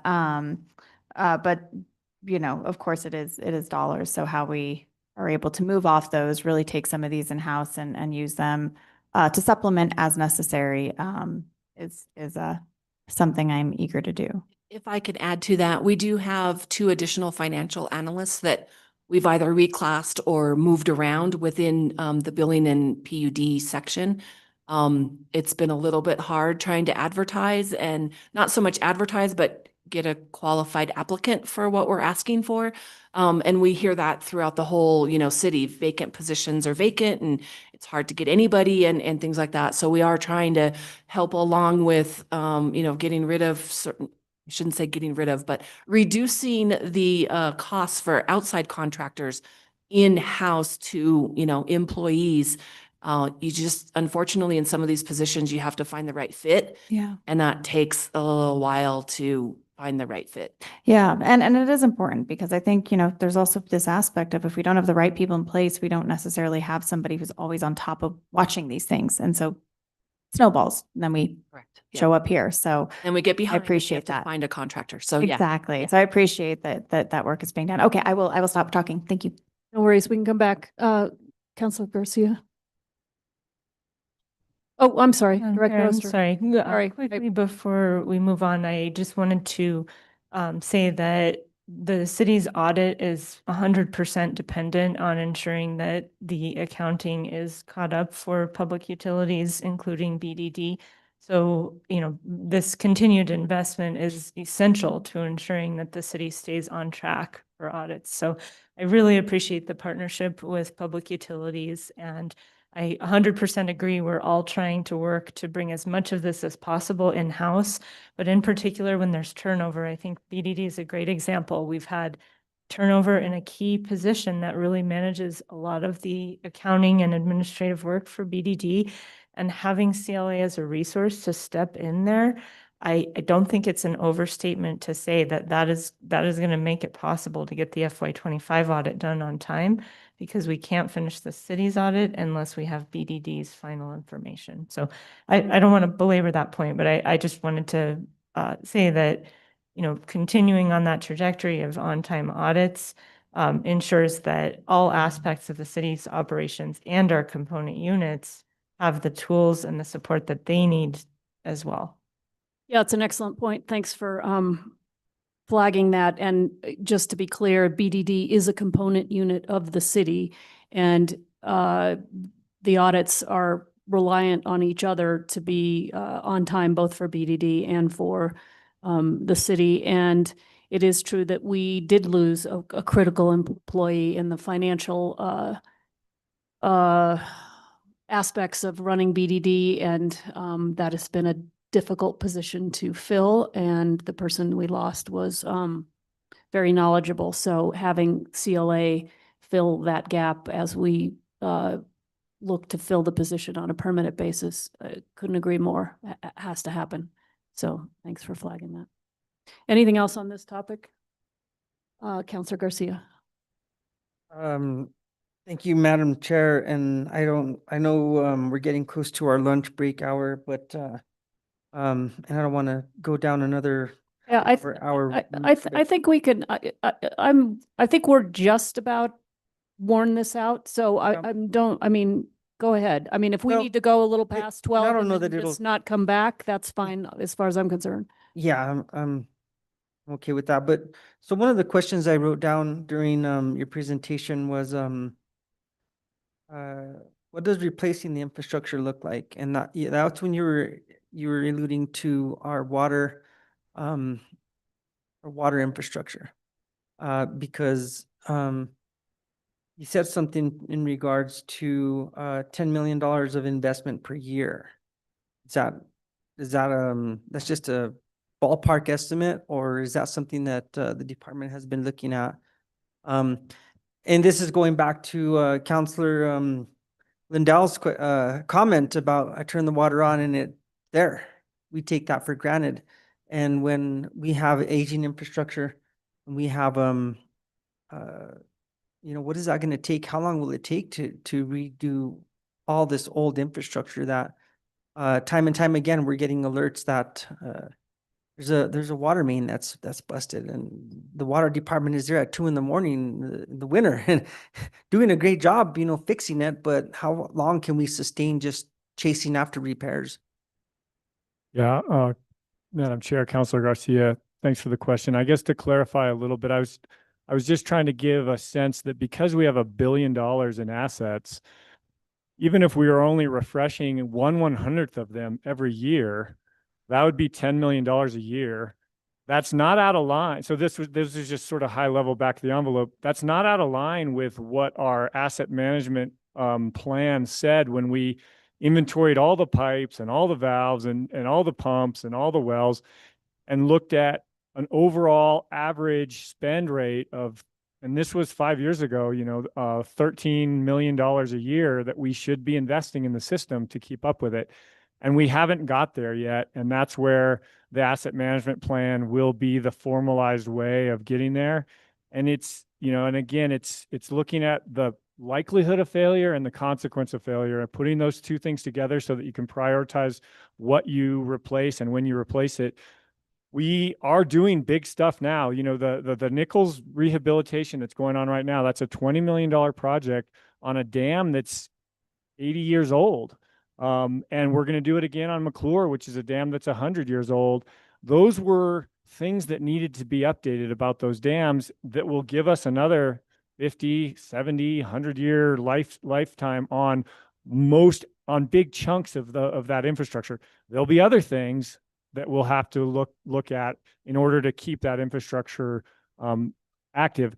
On the other hand, we have pipes that went into the ground in the 1800s and they were so overbuilt that they're in great shape.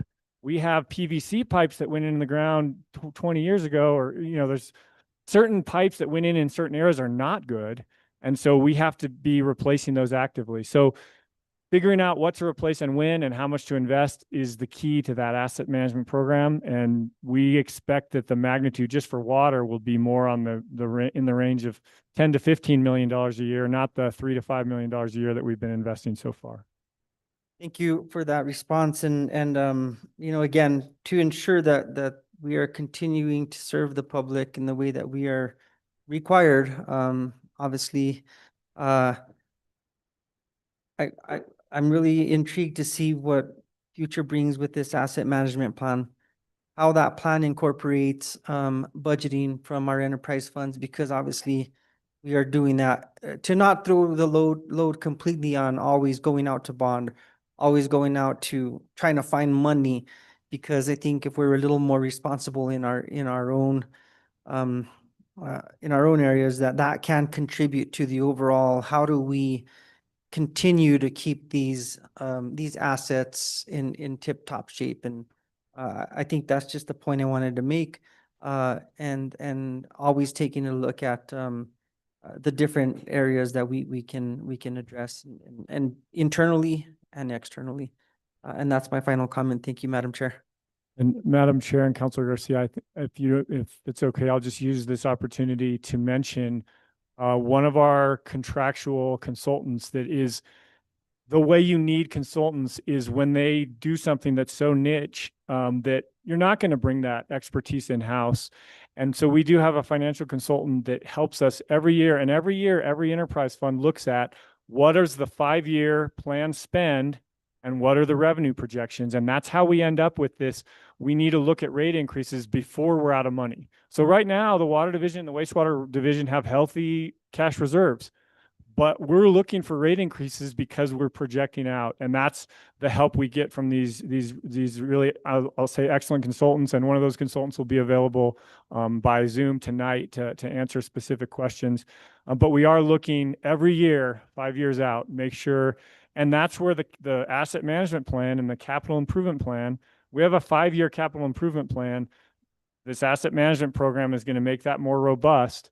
And that will be incorporating, these are the needs we have for the next 5 to 10 years. These are the revenues we expect. This is the gap, or we're okay. We're going to go past noon because I think if we just spend a little bit more time here, we'll be able to wrap this up and then just be done. The staff, finance committee, until governing body, later this afternoon. Counselor Cassidy, I'm going to go to you. I think you have a few more questions. I have a few more questions, and then, if we, jog the thinking of anybody else, we'll entertain that. So I don't think we'll be much longer. Counselor Cassett. That'll be speedy. Following up on actually that line of questioning, Jesse, correct me if I'm wrong. I feel like at one point you and I had a conversation about how many water main breaks we see and how that compares to other communities. And that's when actually I remember you mentioned that really old pipe, because I said, is it because we're an older community? But we are actually, obviously we don't want them to happen and we want to prevent them. But in terms of what we see for similar cities, we're not terribly unique in this regard. Am I remembering our conversation correctly? I think it's been a couple of years. Madam Chair, Councilor Cassett, yes, and there is a metric, and I don't have the numbers off the top of my head, but the number of breaks per mile of distribution line, and we actually are quite favorable compared to industry standards. So it's something that we try and stay on top of, but we have to this point, at least in compared to other utilities, been able to do that. Now, one very interesting thing I'll throw in here just while we're at it is we have just taken on a contract with a third party, and it's on the order of $60,000 or $70,000. But they incorporate AI and machine learning, and we give them a bunch of data, soils, previous breaks, materials, age, all those things. And they are so confident in their ability to really use that data to hone in on where we should be replacing pipes, that they will tell us to withhold the last year of data, and they'll tell us where the pipes actually broke. So we'll see how good this really is, but it's an incorporation of the sort of cutting edge technology that's available to us to help us invest the critically important public ratepayer dollars into the right pipes in the right places before they break. That's really cool. And please let us know if they are able to meet that challenge, because that sounds really interesting. But thank you for exploring that, because obviously it's Councilor Lindell said, we like when water comes out of the faucet. It's kind of not a pleasant experience when it's off for 24 hours. And I do really want to thank you and your team. I know that I've had situations with people not getting their water, or there being water on the street at, Friday night at 8 p.m. And I get a very angry call from a constituent, and then, reach out to you guys, and somebody's there and they're actually shocked that, it's fixed by Friday at midnight. So sometimes it's not that fast, but that somebody's working on it. So I really, you guys are fast. You understand the importance of this, and I really want to give you guys credit for that. And thank you. Thank you. And again, that's our staff that's on call and working through the night in the winter, fixing breaks or helping people with frozen meters. And they do an amazing job. Both water, wastewater, on-call folks are tremendous. They're pretty amazing. That's for sure. One question. I know that we talked a little bit about the way that some calculations were done for this particular budget. And one thing that I do see a lot at Finance Committee is we get a lot of bars with public utilities. And it's a lot of kind of supplies and equipment. And I know that this past time we looked at the last 3 years and what that average is. How do you guys feel about this budget being sufficient to meet those needs and not having to, I know it's a lot of work to pull bars through. It's a lot of reading for us, but that's okay. That's my job. But do you feel that this budget's going to be sufficient in these arenas based on what you've seen in the past? Why do we see so many bars coming through? Was there more conservative budgeting in the past? Madam Chair, Councilor Cassidy, I think that's a great question. And I think there's a little bit of a push and pull between trying to budget right to the bone and then having a little bit of space available for unexpected things. And I'm personally going to try and be a little bit more active in why do we need a bar for this? Why didn't we consider this during the budget process? I think there's also a little bit of a push and pull between we are an enterprise fund, and so we collect revenues. And if we need to increase our budget, we can justify that. But when the rest of the city is being asked to keep a flat budget, we also want to try and keep a flat budget. So in that way, well, yeah, we can keep a flat budget and then we'll bar for what we need. That's a little bit of an end around. And so I think balancing those things is our challenge. And I appreciate the comment that you've noticed a lot of bars from us, and it makes me feel better about one of the decisions I made yesterday and sent somebody away from a bar, much to their dismay. Well, glad I was able to provide some support there inadvertently. Thank you. Yeah, we definitely, I know it's a push-pull, and I know it's a challenge. And definitely something we see a lot of. So last question I have, can you please remind me what the backflow prevention ordinance is? Madam Chair, Councilor Cassett, thank you for asking about that. Backflow prevention is as I mentioned before, a water utility best practice, whereby in code, there's already required that when you have certain sorts of water services, you include a backflow preventer. And the idea there is if the water utility typically is running at a high pressure, 80 to 120 PSI that's delivered through the meter. And if the water, let's say in a house or in a worst case scenario, some chemical manufacturing facility, and there's suddenly a main break and we lose pressure in the system, the water within the facility will still be at 80 to 120 PSI. It could flow backwards out of the facility and then get into the overall distribution system, or sort of a cross contamination, if you will. So the code is already in place for those backflow prevention devices, but there is no program in place to assure that those devices are being tested every year and the test results are being uploaded into a system. So this ordinance will give us the teeth to say, hey, according to our inventory, you have a backflow prevention device. We need you to prove to us that you have tested it and upload those results into our portal. And so essentially that's what it's going to provide, is for us to inventory all the backflow prevention devices and assure that they're being tested on a regular basis. Okay, and so that's forthcoming. We haven't passed. It's coming Okay. imminent in the next couple of months. We keep having things that are more important than it, but it's coming. Wonderful. It sounds important. So thank you. I appreciate that. Just one thing, the storm damaged tree branch collection program. Thank you. I heard a lot of wonderful feedback from that. I know that happened very quickly. So thank you. That was very much appreciated. And then the last thing I'll say, and then I'll be quiet for the rest of the time, is I also want to thank Councilor Maraworth for all of your work and mentorship in water. It has been, I think that was the very first meeting that we had, was please explain water to me. And I truly am also going to miss your expertise here. I will assure everybody, though, Councilor Maraworth has been high on my what is it called? My call list, my auto dial for the last 5 years, and so she'll remain there for these situations. So we won't lose her knowledge completely. So thank you very much. Thank you. Thank you for those words. It'll be hard to step away. Yeah, that tree branch collection program, it was awesome. It happened because I ran into a constituent out there on the sidewalk who said, hey, could we have some help? Because we're suddenly dealing with an awful lot of damaged tree debris because of a recent storm. And it was amazing. The staff really just went into high gear very quickly. And it was important. And so kudos on that. May step in it a little bit. There's another way that we monitor our systems there. It's and I'm forgetting the technical term. It's a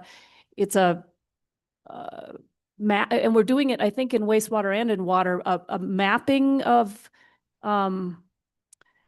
like a model. So we have a GIS database of all our pipes and infrastructure in the ground, but that Is it Yeah, but then there's like, it's like a, SCADA? no. This is where, so it's like, it creates it creates a model. Digital twin? A digital twin. Yes, thank you. I knew that. Yes. So that also helps us, right? Madam Chair, so the idea of a digital twin is a little different Okay. in water and wastewater, and it's very cutting edge. And I would say typically utilities of our size don't get them. And for a little while, we were really trying to play with the big boys and get one. I will say at the water division level, what a digital twin is we do have a model of our pipe network, all the pipes, all the demands, all the sources, and we are looking to gain the flexibility to run that model almost every day. So right now, the way we run it is for long range planning. We say, okay, in 10 years or 20 years, we think there'll be more demand here. And it's sort of a steady state. Like if you have this much demand here, do you have the right size pipes, the right size tanks in the right places? What this model, as it sort of slowly steps towards a digital twin, would be that model is running almost real time. And so you can say, oh, today Canyon Road's producing this much, these wells are producing this much. We know more or less where the demand is. What do we think the flow or the pressure is in any given pipe? That's the amazing thing. And then we can go out and start adding sensors. And we already have sensors in parts of the system that tell us pressure, in parts of the system that tell us flow. And you start to compare this real-time model run to actual observations. That's the digital twin. You get to see modeled versus actual. And if they spread apart, suddenly it's like something's happening over here that we don't expect. Let's go see what's going on. So it's really the shiny toy that we sort of aspire towards. We've sort of given up that as a high priority in water right now. We're working towards getting our model to run closer to real time as the next step towards a digital twin. On the wastewater side, actually, wastewater may be closer to a digital twin than we are. In their case, it's more of a process model of how does the wastewater treatment plant work? This is the amount and the quality of the water coming in. These are the places where different things happen to it. This is what we would expect to see from a water quality perspective of water as it moves through the plant. So that's the model. And then you can look and compare the model results to the actual results and sort of see what is it that we're missing. And in that case, that's a much more complicated process. Like understanding pressure and flow in pipes, we've got that. We might not have the information perfect, but we understand the process. I think, and maybe this is just because I'm new to wastewater, understanding all the chemical and biological processes that are occurring at a wastewater treatment facility all the time, different temperatures, different everything, is harder. And so that's the process model that we're working on a little bit. And that will be the shiny digital twin. And wastewater is closer at this point, I think, than water is of using a process model with actual values to try and understand how we can improve our understanding of what's actually happening in the plant. So I hope that was. Yeah, okay, so I guess I'm confused, and I'm glad I asked the question because I thought we'd approved some funding for some of these things.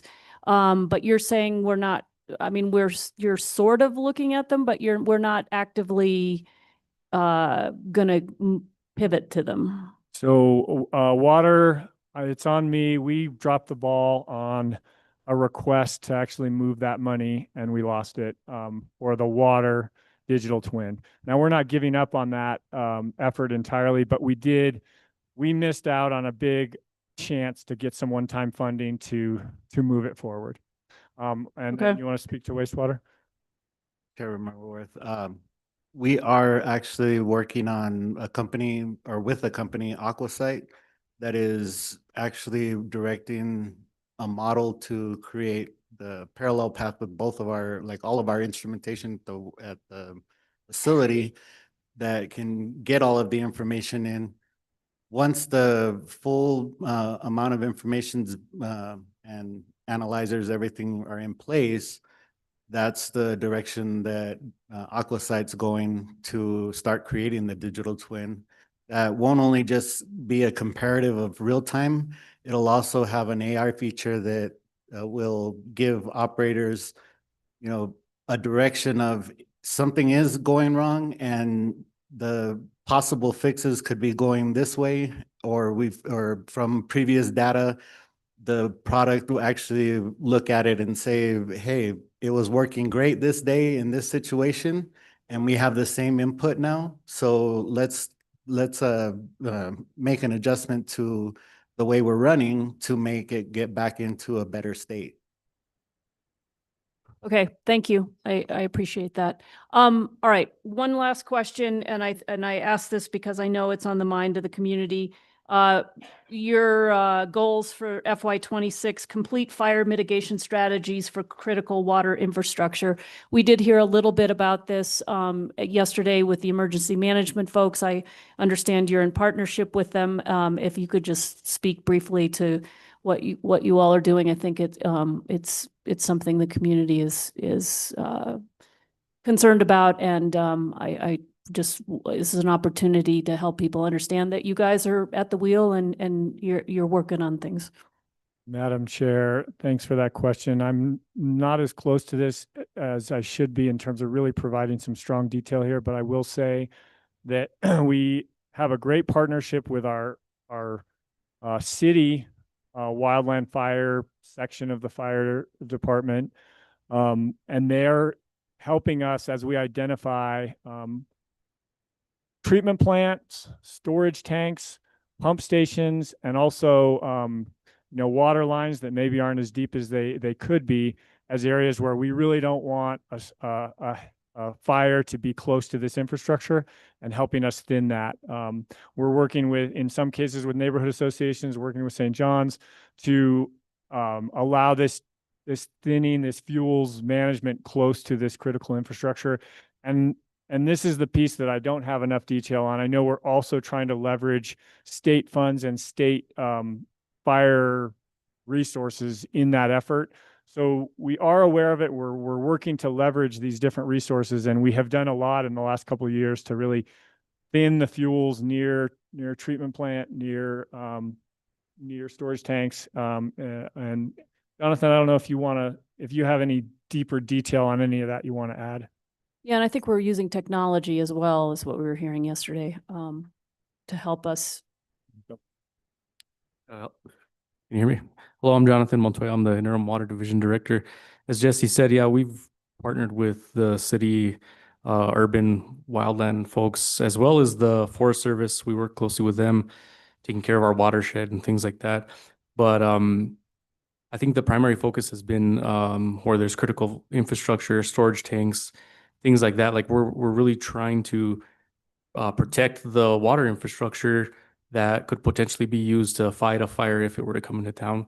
So we've identified those. We've worked closely with Porfirio, with the fire department, to go and survey our properties that have our infrastructure, and they get a rating, and then they go out and they prioritize those. And of course, you can imagine the ones that are closer to the watershed are the ones that got taken care of first. But does that answer your question?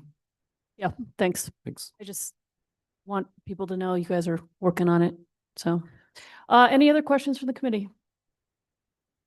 Councilor Garcia. Thank you, Madam Chair. No more questions. I just want to say thank you to all your teams, because it's, when you're talking about picking up trash, you're talking about dealing with the wastewater, even just water, the time that you guys end up having to do extra. It's, what's the TV show was Dirty Jobs or something. It's like nobody wants to do them, right? But you guys are doing it, and you're keeping the city going. So I just want to say thank you. Councilor Faulkner. I would like to say thank you to you guys as well, along the same lines as all of my colleagues have. I was in active listening mode today because I don't even know enough about this subject matter to be dangerous. And so I made an effort to just listen so I could learn more. And I would like to meet with you, acting director, so I can get up to speed. I haven't been on Public Works, and so I'm kind of missing this portion of my skill set and knowledge base. So I just didn't want you to interpret my silence as anything other than me just being an active listener. Thank you, Councilor. Anything else? I think this has been a great discussion. And thank you all for plugging past the noon hour. The good news is we'll get out of class early and we'll just have to come back later tonight for some of us. Counselor Faulkner. I guess we can vote on it, but tonight we're doing a I think I told you guys about what is it called? Proclamation. We're doing proclamation. There's a couple of proclamations and I'm not sure what time, 4:30? Hero bags. Oh yeah, you mentioned that yesterday. Right. Yeah, there's a couple of proclamations just prior to the council meeting. So yeah, good. All right, I do need a motion. Second. We have a motion and a second to preliminarily approve the public utilities budget. Can we get a roll call? Certainly, Madam Chair. Counselor Cassett, Yes. Counselor Faulkner, Yes. Counselor Lindell, Counselor Lee Garcia, Yes. Chair Romero Worth. Yes. Motion passes. Thank you. All right. Thanks, everybody. Really appreciate it. Great conversation. And we are adjourned until tomorrow. We come back at 10 tomorrow? Madam Chair, 10 a.m. and tomorrow we are reviewing planning and land use, tourism, film office, and arts and culture. Wow. Okay. Thank you. We're adjourned. Somebody in charge of bringing coffee tomorrow after we're here till 2 a.m.?